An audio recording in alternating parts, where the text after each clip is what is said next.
વડોદરાના સુભાનપુરા વિસ્તારમાં કોમર્શિયલ કોમ્પ્લેક્સમાં આગ લાગવાનો બનાવ બનતા અફરાતફરી મચી ગઈ હતી.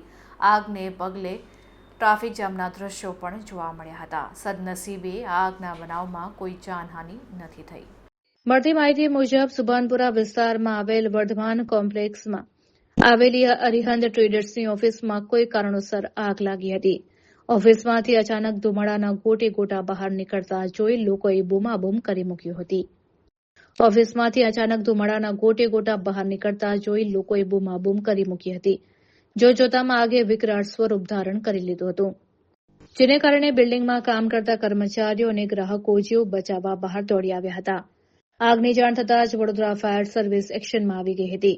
2 અલગ અલગ ફાયર સ્ટેશનનો સ્ટાફ તાત્કાલિક ટેન્કરો અને સાધનો સાથે ઘટના સ્થળ ઉપર પહોંચી ગયો હતો. ફાયર ફાઇટરોએ ભારે જહેમત ઉઠાવી પાણીનો સતત મારો ચલાવી આગને વધુ પ્રસરતી અટકાવી હતી અને ટૂંક સમયમાં કાબુ મેળવી લીધો હતો.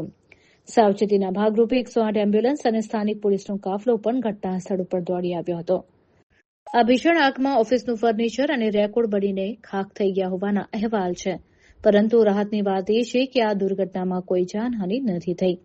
આગ કયા કારણોસર લાગી તે હજી સ્પષ્ટ થયું નથી, પરંતુ શોર્ટ સર્કિટ હોવાની આશંકા સેવાઈ રહી છે. વ્યસ્ત એવા સુભાનપુરા વિસ્તારમાં લાગેલી આ આગને પગલે ટ્રાફિક જામના દ્રશ્યો પણ સર્જાયા હતા, જેને પગલે પોલીસે હળવો ટ્રાફિક જામ કરાવ્યો હતો. ફાયર વિભાગની સમય સૂચકતાને કારણે એક મોટી હોનારત ટળી જતા વેપારીઓએ હાશકારો અનુભવ્યો હતો.